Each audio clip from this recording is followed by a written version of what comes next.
All right, trading in a group with people on their live streams and everybody's taking trades, seeing the market differently, it can really confuse you if you don't have your own trading concepts and ideas. I have to wait. I'm waiting until today. I'm waiting until I see this 15-minute chart. You see this? You see how it's downtrending? Everything's down. I mean, there's a lot of strong movement coming up in this candle, but I want to wait until this 15-minute candle closes. That's just today, though. Every day's different.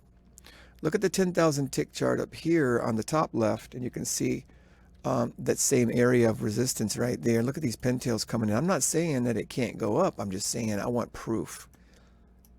And I see progress in my own thinking, patience, planning, and executions of trades. I took one trade today. I lost 20 bucks, and everything looked bearish. Everything's going down. Let's take a look. 60-minute chart. You can see right here in the top left also. Everything's trending down. Came up, rolled, started rolling here, and I thought, let's see if it goes. It was a very reasonable short, and got shook out, and I'm done.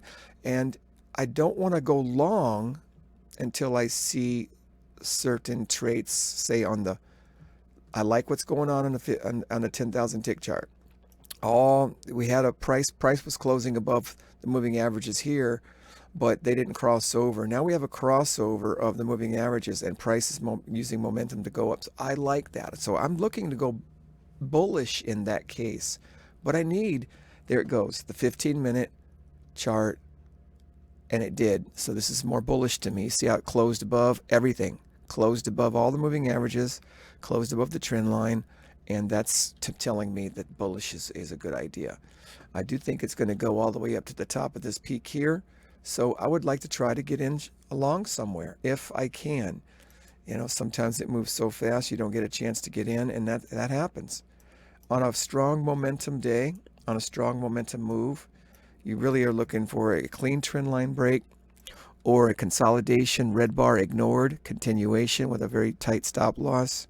And we might have it right here on this, right here. This may be all you get.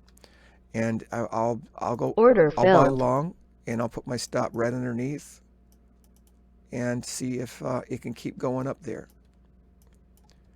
See if it keeps going up. I'm going to put my stop right underneath that pivot. If it gets me, it gets me. If it doesn't, it doesn't. That's fine. But that's what I have to have. I have to have certain things looking good together. And if not, then I skip the trade. So I'll let you know how this trade goes. If I get stopped out, that's fine, because I'm trading what I'm seeing a little bit better. Now, that doesn't mean the trade's going to work. It really doesn't. Let's see how long this is taking here. It's making me want to close it out early.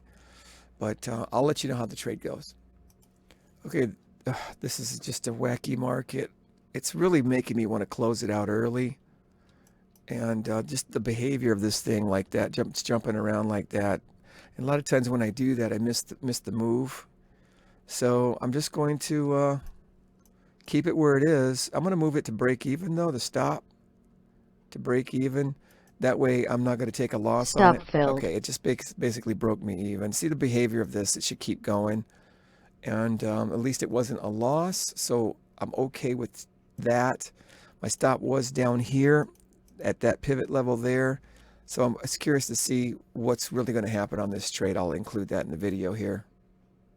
Okay, it would have stopped me out for a loss had I not broke even.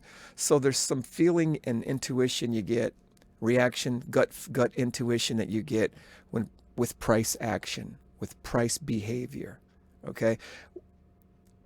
You get used to certain trades doing certain things. And the good trades that win, you're expecting price action to behave a certain way. When it doesn't, it makes you consider what you should do. Then I just wanted to break even. I'm glad that I'm taking more time to think things through. I'm glad that I'm waiting patiently for setups and not just jumping in. I'm glad I'm not dollar cost averaging anymore. And I'm glad I'm using stop losses.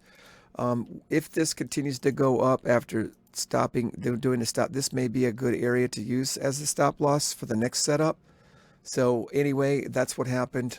I'm down $24 on the PA account. So that's that. All right, I'll see you in the next video. Peace.